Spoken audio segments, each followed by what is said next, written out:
Diretoria, vamos falar de Vasco da Gama e de algumas questões políticas. Essa semana eu estive bem próximo de algumas pessoas da SAF e do Vasco, ouvi bastante gente e realmente eu continuo muito próximo da opinião que eu tinha antes. Eu já entendi alguns pontos da SAF, entendi alguns pontos do Vasco, o que eu não consigo entender é como é que você casou com alguém que você não conhece, né? Essa parte realmente para mim é muito difícil.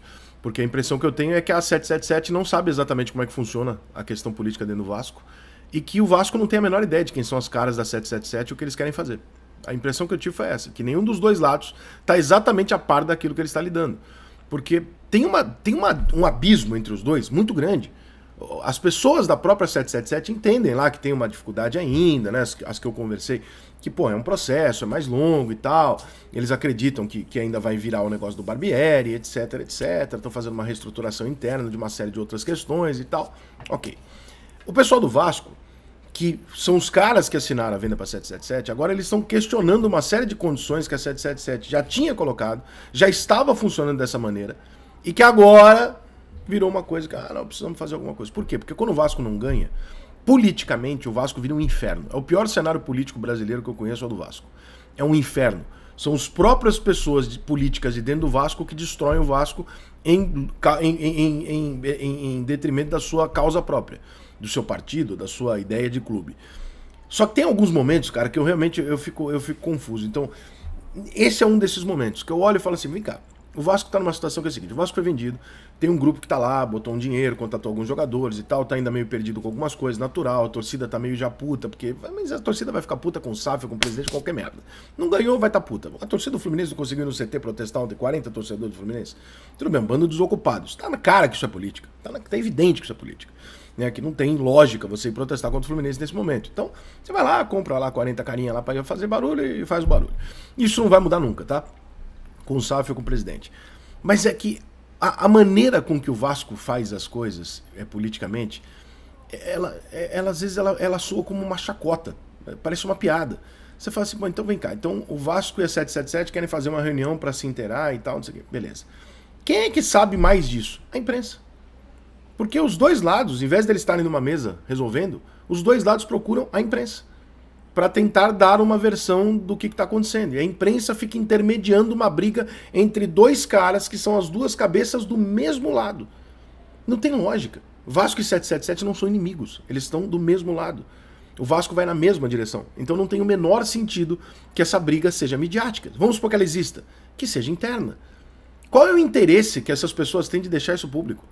É bem verdade que isso sai muito mais do Vasco do que da 777, fato. Eu, por exemplo, eu sou muito mais procurado por dirigente do Vasco, conselheiro do Vasco, para falar da 777, para tentar botar mídia em cima de alguma coisa nesse sentido, fazer acusações, denúncias, e o caralho fala, mas você tem alguma prova, alguma coisa que eu... Não, eu falo, mas aí você quer que eu faça o quê? Caralho. E outra, 777 é uma empresa privada, é uma empresa, não é um órgão público que eu vou lá e pego, porra. Mas enfim... o louco disso tudo é que para se chegar num ponto onde você consegue um argumento técnico para você conseguir desestabilizar aquilo que você quer, você vai buscar o argumento mais tosco que existe, mas você vai buscar. E aí agora o Vasco está discutindo se o Luiz Melo tem que sair do processo todo, ele que é um cara que foi colocado como CEO da SAF, ou seja, ele é um dos principais caras na reestruturação do Vasco. Eu não conheço o Luiz Melo pessoalmente, falei com ele pelo telefone uma vez no assunto Maracanã, antes que alguém já venha aqui com essa merda aqui. Agora é moda, né? Todo mundo que você defende é teu amigo, quem você não defende é inimigo. Você pega o cara e fala assim, então nós vamos tirar o cara. Entendi, mas vocês querem tirar o cara por quê? Porque ele tá sendo incompetente, porque o trabalho dele é ruim? Então a gente não gosta, mas por que vocês querem tirar o cara? Porque ele era Flamengo.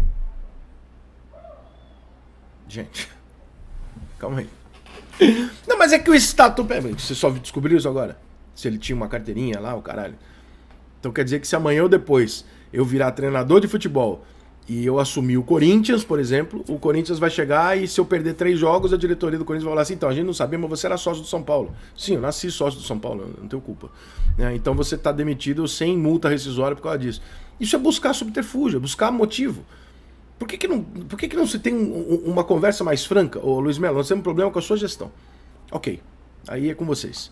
Agora, porra, porque você era Flamengo, E se ele fosse da torcida jovem do Flamengo, que diferença faria isso? Porque o vascaíno tem que ser representado por vascaíno. Acabou, vascaíno, isso é outra coisa, isso já foi. Isso era diretoria amadora, entendeu? Era a época que a torcida do Vasco, que o presidente do Vasco discutia com a organizada se podia ou não podia fazer as coisas. Vasco agora é empresa, Vasco agora é de outra pessoa. E é essa a realidade do futebol brasileiro nos próximos anos. Goste você ou não, você não vai mudar isso. Tem nada que você possa fazer a respeito. Foi vendido. Não foi um acordo feito com, nós vamos ceder aqui, isso aqui não é estatal. Eu vou ceder aqui, não vai ceder porra nenhuma, você vendeu. É dele. Então se ele quiser botar o Luiz Melo, ele bota o Luiz Melo. Ah, mas é porque ele é Flamengo. Se ele for Flamengo, também não é problema seu. Por quê? Porque você está falando de uma gestão profissional. Profissional significa profissional. E não mais amador de torcedor. E portanto, se ele é um bom profissional, não tem a menor relevância qual time ele torce.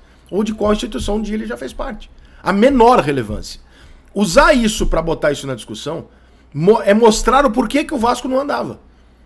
Se você quiser, repito, contestar todas as ações do Melo como CEO, tá tudo certo. Aí é do jogo. Agora, porque o cara... O que eu tô ouvindo do vascaíno não é nem a questão da carteirinha ou não. Essa é a questão burocrática dentro do clube. O fora é, como é que pode um cara que é Flamengo... Se é que é verdade, né? Um cara que é Flamengo trabalhar no Vasco. Gente, meu Deus do céu. 90% dos jogadores do seu time não torcem pro seu time. Eu vou além. Mais de 70% dos jogadores que jogam no Rio de Janeiro sonham em jogar no Flamengo. Sonharam a vida inteira. Obviamente porque a maior parte deles são flamenguistas como em qualquer setor da sociedade. Então o resultado é óbvio. Então isso é absolutamente natural. A maior parte dos jogadores do São Paulo não sonhou em jogar no São Paulo quando era criança. Sonhou em jogar no Corinthians, se forem paulistas. Por quê? Porque a maior parte das pessoas de São Paulo são corintianas. Então, se você for levar essa lógica, vocês não têm noção da quantidade de funcionários que o Vasco tem que são flamenguistas. Vocês não têm noção. E a quantidade de funcionários que o Flamengo tem que são vascaínos. Simplesmente porque nós estamos falando de profissionais, em áreas profissionais e não amadoras. Isso não é mais uma reunião de torcida organizada, onde as pessoas gritam e discutem, e aí o Eurico Miranda aparece lá, faz uma bravata, grita meia dúzia de coisa, a torcida fica inflamada, e o caralho, aqui é Vasco, porra, e vamos em frente. Mudou. E se você quer uma mudança, você tem que aceitar que esse tipo de coisa não tem a menor relevância. Então discutam o CEO, Luiz Melo. Burocraticamente, se você quiser discutir lá internamente, veja bem, mas essa carteirinha e tal, não sei o que, primeiro que isso podia ser discutido muito atrás. Tá na cara que é um oportunismo momentâneo. Agora, o argumento de qual time o cara torce, num ambiente profissional, puta merda, gente. Isso não tem mais condição isso, cara. Não é possível.